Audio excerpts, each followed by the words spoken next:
If you have an interest in horses and love learning more about horses, the horse industry, teaching, or even managing your own horse business, then you're in the right place.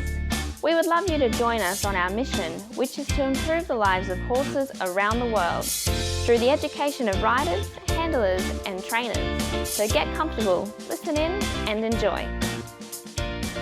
At Horse Chats today, we've got Jonna back, Jonna McLean. Now, remember Jonna talked about the evolution of the horse, and towards the end of it, he got to when horses and humans started to interact with each other, and he said he'd come back and talk to us about the evolution of the horse-human relationship. Now, this is quite a big subject.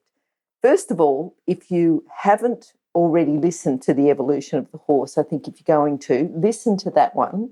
Just go to horsechats.com and just search for evolution or search for Jonna and you'll find that episode. Actually, I'll tell you what episode it is. I think it's number 804 was the previous one. So I think have a listen to that. This evolution of the horse-human relationship, Jonna tells me it's quite big, so we're going into part one. But before we get started on that, I just want to remind you about the vision for International Horse College and Horse Chats. And that's to have a world where people safely appreciate, respect and enjoy their horses, and the horses appreciate, respect and enjoy their people. If that sounds like you and you've got the same vision as International Horse College and Horse Chats, go and have a look at the website, internationalhorsecollege.com, registered training organisation 31352. Now, Jonna, are you there? We're talking about the evolution of the horse-human relationship. Yes, we are, Glenys, and as you have pointed out already, I'm not really sure how many episodes this will take, but I know that it'll be more than 2. You know, I really appreciate the research you're doing. You know, I think it's an interesting subject that you're going in, you're getting the research, you're making sure that everything there is correct and informative and educational, and I think that's important. And I think that if we look at where we've come from, that means we're not going to make the same mistakes again with that relationship we have with our own horse. That's exactly right, and I'm hoping that, and people like yourself and myself included, we're hoping that we don't have to make the same mistakes twice as we progress through our educational journey in life, because I'd like to think that as we gather more knowledge, then because we gather more knowledge, it means that then we have possibly a greater number of tools and a greater number of skills that we can then draw upon to be able to do what we need to do with horses, as you said, safely and ethically. Yep. Now, Jonna, how long ago did the domestication of horses begin? We talked about the evolution. I just haven't got it on the top of my head. You know, we did talk about it in the previous episode, but just remind me how long ago that domestication began.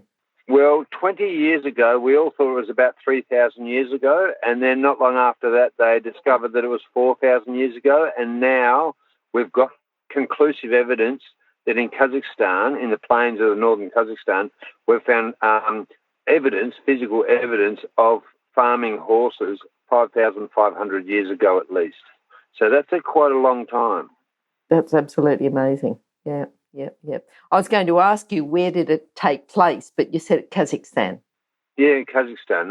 That's where they believe it occurred first, and that's what all the records say, yes. But it's only recently that they've actually updated it by 1,000 years. So although it's not a very long time geologically, it's a long time when you think about the human-horse relationship. Yes. And what did we do with our horses then? Well, you know, we talked about this last time, is that we probably pursued horses to eat them and just treated them as a food source. And then as domestication came about, because they were able to offer us really valuable resources such as milk, and then obviously if the animal died or they were farming them, then we could use them for other things as well. But it was primarily being able to use their milk and milking them like cows, like we do today. Mm-hmm, mm-hmm. So when you say using them for farming, was that like driving them? Like, you know, this is not horses for harness work, or when did we start using them for harness work? Yes, well, this is actually not all that clear how long ago we started using them for, can I say, transportation or other things. But we know that up to around 1500 BC, we had horses pulling chariots. So we know that. So we started having them pulling things. So maybe we were using them for farming and ploughing then. That's certainly possible in cultivation, because we had already started ourselves not being so nomadic and staying in the one place and farming. And I would have said that it would be pretty likely that horses probably helped till the ground, because after all, they would have done this with cattle anyway. And horses would have been an additional resource as well. So, yeah, that 1500 BC. Yeah. Did we use them in harness then before we were riding them? Yes, we did. We used them in harness before we rode them. So it means that when we started using them in harness, like pulling ploughs, it meant that we had an additional opportunity to be able to use them. For example, in battle, when there were regional wars going on, we could actually use them. You know, animals could pull things like we do with machinery to be able to pull supplies and all the necessary goods. And that was around about 900 BC that warriors themselves, you know, we were able to see that we could use those in battle in a chariot fashion. But we didn't really start riding them till around about 900 BC, when that was the first recorded that we saw people riding them on horseback. But before we go into that, the interesting thing about the pulling capability of the horse is that a horse, although it's only maybe, and the most common pulling horse that we know of, and the most famous one, is the Belgian draft horse. Now, that horse can pull up to 8,000 pounds, which in modern language is 3.6 tonnes of weight. That's a colossal amount of pulling power, and if we put two horses together, we can pull 14.5 tonnes of weight. Now, I'm going ahead a little bit here, but that's why they were even used in the Second War, because we were able to pull things like munitions and concrete. Those things obviously weigh a lot. So we could use horses for pulling those items into place as ways of being able to cart goods and services in a phenomenally huge way, much greater than what a human could carry. So that's where it all came from. And then, of course, the harness itself became really an important part of development, because it meant that if we could then develop things like collars and other harness equipment, we could spread the load across the horse so it could give us sustained periods of work without becoming sore, without it producing sores on the horse. And that's how all the harness work, the collars, etc., and traces, etc., were all developed from these days, because they had to pull such huge loads for such long distances and for such great periods of time. And of course, you know, you and I both know we even used, you know, pit ponies down the mines to be able to gather resources out of the ground. So this pulling facet of horses has been a huge bonus for mankind and their development, and certainly technological development of the gear for the horses to do that task. Yeah, that's amazing. You know, I look at the harness now. I'm sure it was a lot different back then, but it's amazing how that started. I'm just thinking about when we started riding horses. What were the implications? You know, like I'm thinking sort of farming, driving, chariots, everything else, you know, using them in battle. But when we started riding the horses, what were the implications for that evolution of the horse-human relationship? How did that all come about? Well, it was first recorded around about 900 BC, and when warriors were first appeared on horseback, and that we've seen that in scriptures and paintings, etc. And it was among the first mounted archers and fighters were the Scythians. So that's a group of nomadic Asian warriors who often raided all the ancient Greeks. And that would have been absolutely terrifying for the opponents, because they'd never, ever seen anybody on horseback before. So it would have been an overwhelming victory. And, of course, they were really obviously keen to try and gain some of the ground that the Greeks had. So it would have been really, really terrifying to have, you know, volleys of arrows coming at you with a man on a horse. That would have been just absolutely amazing. Up until then, it had all been done with chariots. So now something changed, because now we're riding the horse, and now we've got dexterity, mobility, speed, and stamina. So we're able to do raiding, where it's really quite hard with a horse that's actually pulling a chariot to be quiet. But you can be very, very stealthy on a horse. even a group of horses can be very, very stealthy. So this actually changed warfare considerably, being on the horses rather than relying on them to pull a cart or pull a sled. I'm just thinking the to do with the war, that the Scythians, they overtook Greece, but the dressage movements and warfare, I've heard that they came about because of this. You're saying that the dexterity, mobility, speed, stamina, hopefully I got all that right, but tell us about the dressage movements and the warfare. Okay, so it means that what we needed to be able to do, for example, is that we needed the various types of horses, because we needed, every time you have a heavy horse, you have a trade-off, because he's not as fast, he's not as nimble. So we needed basically three types of horses. We needed a horse that was, really thick-set, sturdy, and could carry a lot of weight, so we could have people that were carrying armour and, heavier protection for the horse and for themselves. And then we also had lighter versions of that, which would have given us greater mobility. And then we would have had even more live versions of that again, where we had raiding parties going out and finding out exactly what was going on and where. And they had to be really, really stealthy, but they had to be really nimble and very fast. And so it's a trade-off, how well you can manoeuvre your horse as to how much weight you're carrying on him, and also what type of horse it is. So for close quarters battle, which is nearly everything that we do with horses in terms of warfare, certainly modern day warfare, if I can use that in a loose term, in recently modern times, has all relied upon being able to manoeuvre your horse in a particular way so that you are then able to not just travel frontwards, stop and reverse, but you can now do a variety of movements which involve going sideways in various ways. And the first one that we know of is like a leg yield, where we can actually get the horse to travel at 30 degrees to the right or to the left. So sideways, almost on a 45-degree angle, but not quite 30 degrees. So we can slide sideways. Now, the advantage of this is, remember that our soldiers or our warriors are carrying a sword, for the ones that aren't archers, but certainly close contact, as I said, is that they need to be able to defend themselves from enemy to the right, to the left, to the front, to the back, and also on an angle to the left and to the right as well. So that's where all the dressage manoeuvres came in. Our being able to manoeuvre the shoulders independently of the hindquarter, which as we know is called shoulder in, and then being able to move our hindquarters independently of the shoulder, we call that travers. Put them both together, we can actually do half pass. And, obviously another version of that is really being able to purely go sideways with a straight body, which is leg yield.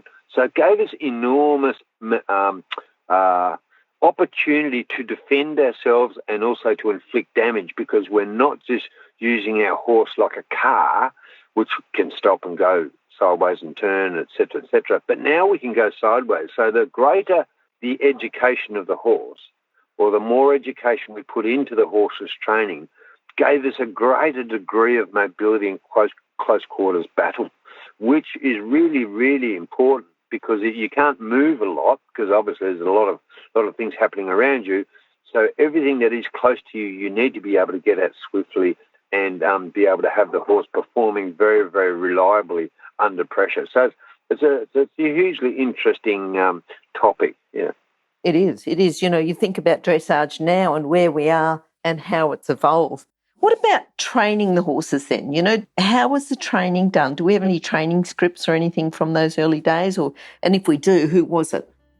Okay, the best training script that we can think of, and unfortunately records are a little bit few and far between, as you probably realise, but there was a Greek cavalry officer, Xenophon, and he was the first person that we know of that had written an extensive, how to treat horses or horsemanship as we've become to know it, and how to train the horses to be really, really effective. And he sort of revolutionised, can I say, improvements in being able to manoeuvre the horse. And it was people like Xenophon in 360 BC that he was able to then add things. So he added a saddle and he added stirrups And he also made inroads into the horse's collar, which is for pulling as well. So, he had a variety of inputs that have been so valuable. Can you imagine where we would all be if we didn't have a saddle and stirrup to this day, or what it would look like? So, it's quite amazing. And see, that's where the saddle and the stirrup really gave us a huge advantage now, because now as the horse became faster and started to go quicker for some of those other lighter horses that needed that extra degree of mobility and stealth and endurance, it means that we could get up out of the saddle over the horse's wither and follow the centre of gravity more, so it was more efficient for the horse, so they could go further, and then the rider would then be able to, as they came back to walk, for example, have a little bit of a walk break, let the horse walk, and they'd be back in the three-point position again.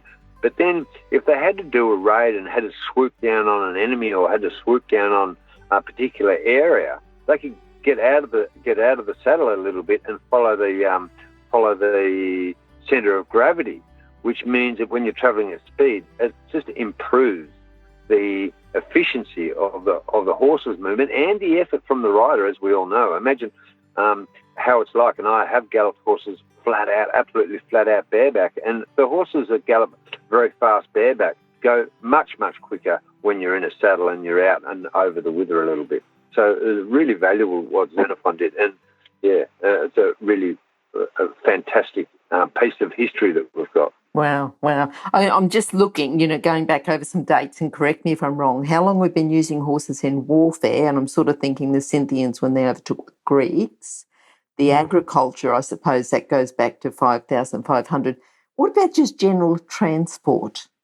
General transport has been all the way through. I mean, that would have been one of the primary reasons, other than and milking the horse, using it for transport as soon as we were able to, can I say, get the horse to do things almost independently of us, like driving them, then we would have been using them for transport straight away and hauling things and dragging things or ploughing, as well as all the other benefits that a horse can give you. Tell us a little bit about shoeing them. I think the history of shoeing horses and putting them on.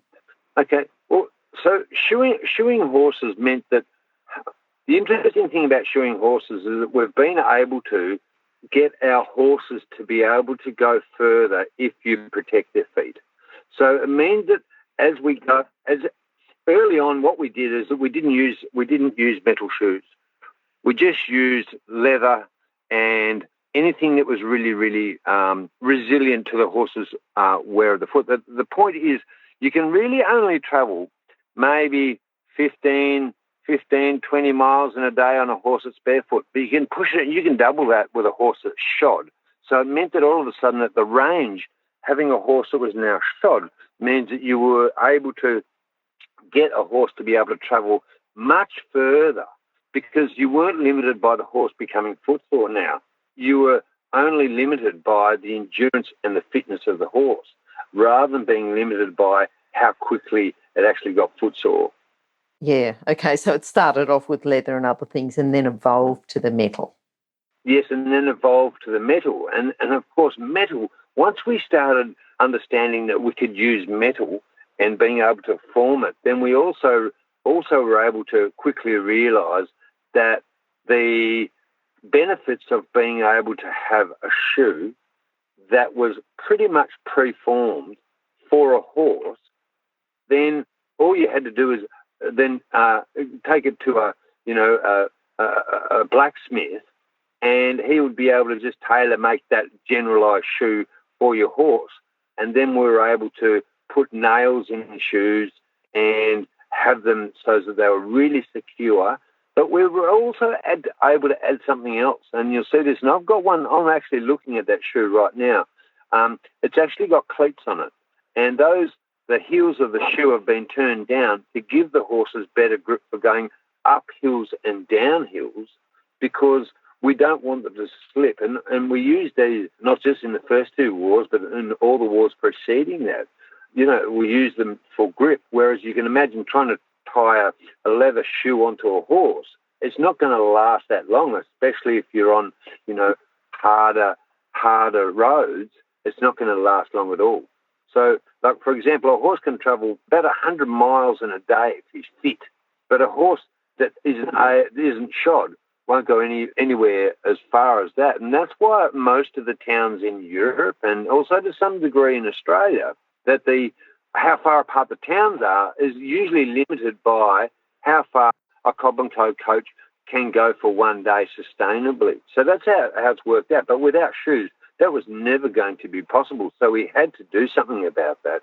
Now, and you did ask me when this happened, and I'm actually quickly scrolling through all my information, and do you think I can find it? So I'll probably need to put that on the back burner and say, right, I'll get back to you about that, because I did have it written down. We can also put that just on horsechats.com and search for Jonna and search for the evolution of the horse part 1. But yeah, we might come back to that as well. But before we finish, there's something else I wanted to ask, and that's just, driving horses. So, traditionally, I suppose we've driven horses before we ride them, but is there a reason we still do it now? Yeah, and the reason that we still do it now is from a traditional point of view, Glenys, is because nearly every horse that we had, and I'm only going back into a single generation, I can remember my mother and father talking about this, is that they would have a horse, and that horse would service the farm by maybe pulling a mobile plough or whatever it was doing, being helpful on the farm, but it was being driven primarily. And then in the same horse would probably be taking the kids to school. So the horse had to be really multifunctional. So it meant that driving the horse was a primary source of,